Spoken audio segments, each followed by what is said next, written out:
Welcome to the 8th of my 10 15-minute yoga classes for complete yoga beginners.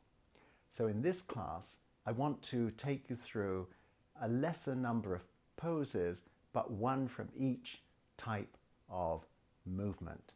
So let's begin standing. Come up to standing and stand into Tadasana. So the first pose we're going to work on is a balancing pose. So this is an important aspect of yoga practice, is balance. So let's take the left foot out to the side, bring the left foot up.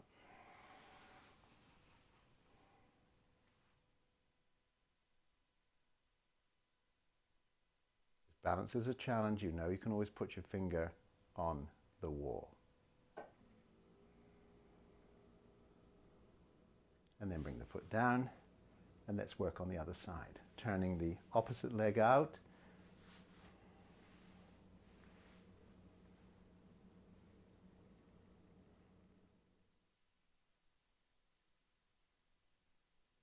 Focus on your breath. Press the leg into the foot. Lift your chest, drop your shoulders. Keep your gaze softly focused on something into the distance. And then bring the foot down. So I want to emphasize, try and do one-legged balancing pose every day. Then we're going to move into a standing pose, what I call the broad aspect standing poses. Step your feet wide apart. So for our one standing pose, we're going to work on triangle today. So take the arms out to the side, so we're in star pose, and then I'm going to turn my left leg out, my right foot in, and extend out. Bring the left hand down to my leg and the right hand up. So we're reviewing a pose from each category through the class. Inhale, come on up, pivot the feet to the front, and turn the other foot out. Extend out, hold on to the shin, take the other hand up. Remember the principles for all standing poses. The back leg is always very strong. Make sure it doesn't bend. In this pose, the front leg is straight too. Remember that all standing poses pivot from the hip crease. They don't round the back. Even in this pose, you want to avoid this by doing this. It's a hard adjustment to find, but worth it. And then inhale and come on up. And step the feet together. So an inversion. You may not think of downward dog as an inversion, but let's come down on our hands and knees. Remember the hands spread wide, the thumbs face each other, the toes turn under, come into the cow version of cat-cow, and lift your hips up to the sky. Now, today I'm going to focus on keeping your knees bent to start with, and I want you to keep the arms totally straight. I want you to keep the root of the first finger and thumb on the mat. Spread the fingers wide. Don't cup the hands. My knees are still bent, my heels are up, and I'm moving my chest towards my thighs. Now, keep that action and press your thighs back and your heels down. Don't let pushing the thighs back push your chest forwards. Keep it moving back. Your heels probably won't reach the floor, but that's okay. Don't make your pose short in order to get your heels down. So, an inversion, head below the heart. Come forwards into plank. So plank is about core strength. And plank always pairs with side plank, so let your right hand remain on the floor, your heels drop to the sides, keep yourself in a straight line. Come back to the center and smoothly across to the other side. In time, you want to lengthen the time you hold poses like plank and side plank. Keep your body in a straight line and come back to plank. Let's hold it for a while and move. In a moment, we're going to move into a back bend, upward facing dog. So I'm going to come onto the top of my feet, you don't have to, and let my hips drop but keep my thighs pressing up. So my legs are still very active, and I'm just opening the chest in upward facing dog. So it's our first back bend. Bring your knees to the floor, have your knees wide, and we come into a resting pose. The arms are straight out ahead, and I'm walking my sit bones back onto my heels. If your sit bones won't come down that far, you can always put a thin yoga block or a blanket or a bolster between your sit bones and your heels. Come on up. I want to explore with you 2 different ways of sitting. So sit on your heels with your feet and knees together. Put your hands on your thighs, lift your chest, and know that this is a good place to be for if you meditate. This is a good way to meditate. You rest your hands on your thighs and it keeps your spine erect, shoulders moving down, chin tucked and looking straight ahead. So another way to sit, which is also valuable, is called hero pose. That one was called thunderbolt. So this time it's the same, the knees are together, the feet are apart, and I'm sitting on the block between my feet. How high the block is, for me, whether I need 1 or 2 blocks, it's up to you. I'm sitting on the minimal amount that I need. And I find rolling the calves out with my thumb really helps. Again, keep the chin tucked, the spine erect, and simply be still. Stillness is an important part of yoga. Quietening the mind and learning to have the body remain still. Okay, so we're going to move on to another type of pose. We're going to do a back bend. So I'm going to lay on my back and bring the heels in close to the buttocks. Palms down. We've done this pose 2 or 3 times. It's called bridge pose.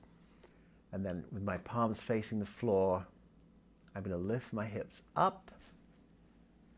That'll be more or less easy depending on how you're flexible in the back and the shoulders. And then you can interlace your hands underneath and then pull the left shoulder under, pull the right shoulder under, lengthen the back of the neck, and lift your hips higher. Now separate the hands without losing the grip of the shoulders and turn the palms up. And lift a little higher. And then let the tailbone come down. Roll on your side, use your top hand to push you up to sitting. And we're going to do a seated twist. So we'll repeat the pose dedicated to the sage Marichi. So I'm going to get a thin block. I could use a blanket. I'm going to sit on that and face my feet towards you. So this pose with the legs straight out in front of you, it's an important yoga pose because everything from the floor starts here. So I'm just going to move back slightly so you can see my feet. Sitting up tall. So I use my fingertips to create height in the spine, pressing the thighs down and lifting the chest. So this twisting pose, you bend the right knee, bring the heel into the groin, hold onto the knee, lift the chest, keep the lift with the left hand and take the right hand down behind you. Bring it in tight, close to your tailbone. And then you can either keep the left hand here and turn, or you can take it across and bend at the elbow. For me, it works better to hold the front of the knee and look over my right shoulder. So we've done a standing pose, a balancing pose, a meditation pose, a back bend, and now a twist. So you see how yoga really explores a wide range of movement in the human body. Straighten the right leg, bend the left leg, and bring the left heel into the groin. Hold onto the top of the knee with both hands, lift the chest, keep the right leg active, and take the left hand down behind you and turn. You can keep your hand on the front of the knee like this, or you can bring the arm across and bend at the elbow. If you're doing that, then the outer right arm rests on the outer left thigh. And I'm getting a good twist here using the power of my right arm on my left thigh and knee. And then inhale to the center. And we're going to work on a forward fold now. So I'm going to give you a different forward fold. So sit with your feet wide apart. And we're simply going to hold onto the big toes. Pull on the big toes. So get a really good grip. So the fingers come between the big toe and the second toe. I hold onto the toe and I lift the chest and press the thighs down. So the beauty of this pose is that when the legs are apart like this, for some people, it's easier to come forwards than if the legs are together. We've had the legs together once in this series of classes. We've done the one leg straight and the other leg bent before. Now we've got the legs wide apart. So there's lots of variety. This is particularly why I like the style of yoga that I teach, because there are many varieties of poses to keep the mind engaged and interested. If you come to my other classes at newyoga.ca, then you will see a whole range of live and in-person classes and recorded classes. And then inhale and come up. So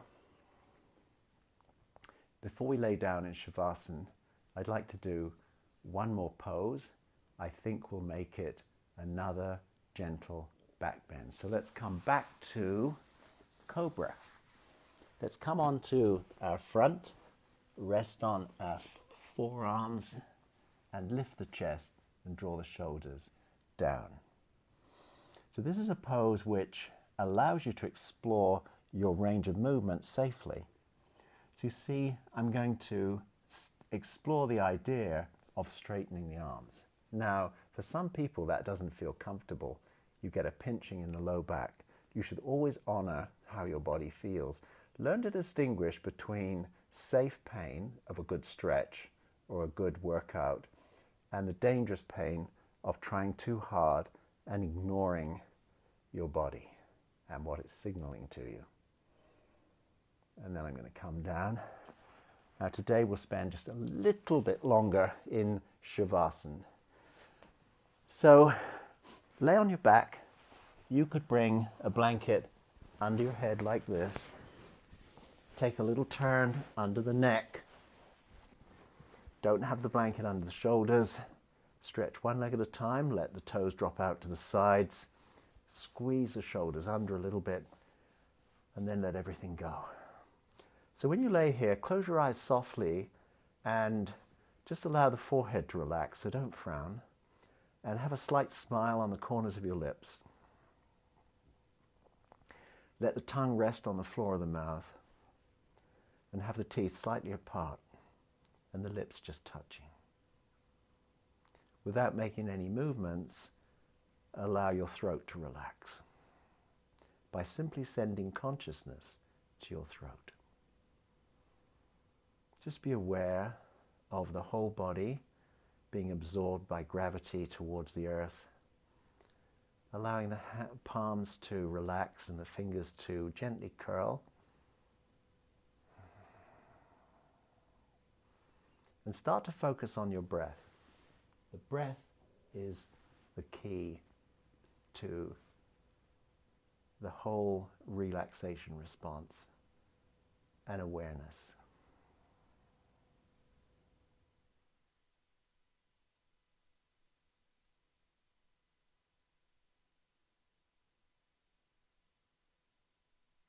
Just enjoy the stillness. It's coming to an end. So now you just bend your knees gently, roll over onto one side, use your top arm and let it push you up to sitting. Come to a comfortable cross-legged sitting position.